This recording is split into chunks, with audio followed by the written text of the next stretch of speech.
Ready? And we're live. Episode 3 of the Get Emails podcast. I'm Adam Robinson. I'm founder and CEO of Get Emails, and this is Helen Sharp, head of PR for Get Emails. And today we're going to be talking about what do I send with Get Emails? What do you send with Get Emails? What do I send? What do you send? What does everyone send with Get Emails? What does he or she send? The third question. They.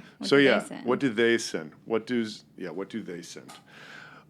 What do people send? So the thing that I always say when people ask what should I send is I say far more important, and this is supported by, we've been around for like 19 months now. This is supported by 19 months and thousands of paying customers worth of data. What's far more important than what you send is when you send it. What do I mean? Well, the only problems we have ever had with Get Emails in terms of deliverability, spam complaints, blah, blah, blah, blah, blah, low open rates, it's when people wait to actually send these emails. There's no excuse for this. We have one-click integrations with all the major email marketing apps. You can set up triggers to fire them out immediately. The whole system works in real time. Yeah. There's absolutely no excuse other than laziness for why people do this, but every once in a while, we'll get somebody who doesn't listen to us. They collect contacts for 2 weeks, and they'll send out 20,000 cold emails at once 2 weeks later, which that is an eternity in internet time. Yeah. And here's the way I think about it.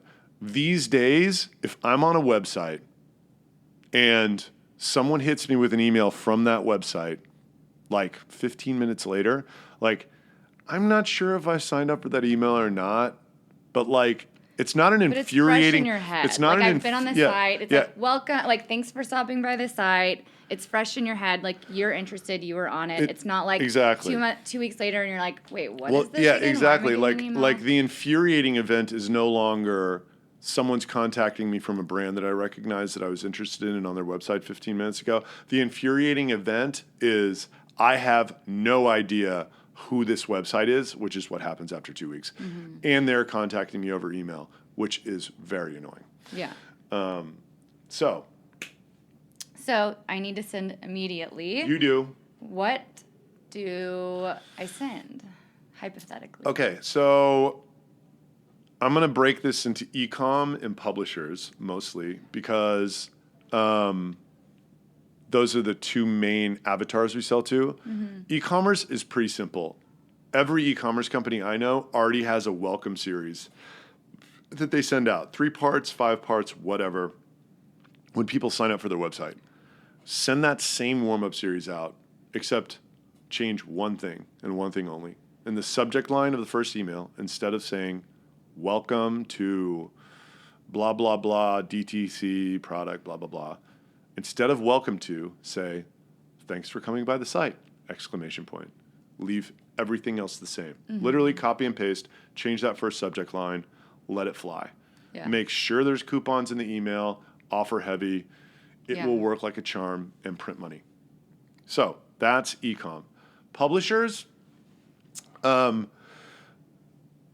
if you send a daily or several times per week newsletter, I don't think you need to send any warm-up. You can just roll these people into your newsletter and it will work fine. Yeah. We have many examples from the Penske media brands like Rolling Stone and Women's Wear Daily and stuff to other publisher clients of ours.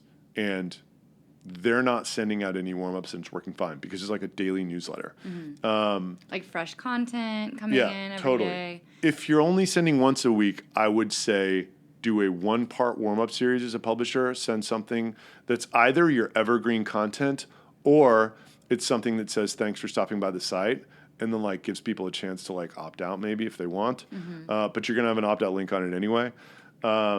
So yeah, it's pretty straightforward. Just send something that says, thanks for coming by the site, and that will be good. That makes sense. And then like, do you have any other tips for these guys for sending? Yeah, so if you want to get mad sophisticated, we have, and this is on YouTube, so I will link to this.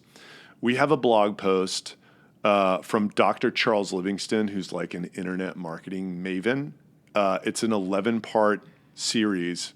And really the big difference between what he does in this simple warm-up series that I described is he's unsubscribing non-openers after 3 emails. Mm-hmm.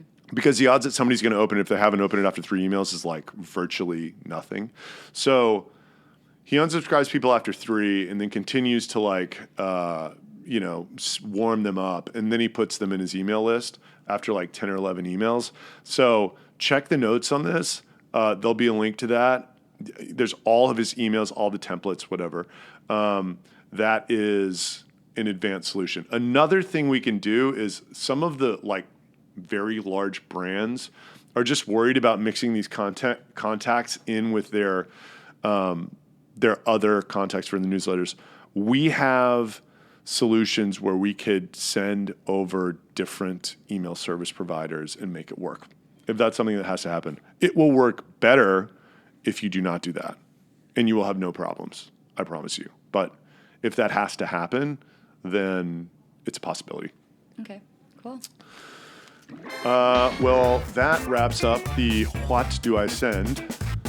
And on to episode 4 next. What do we have?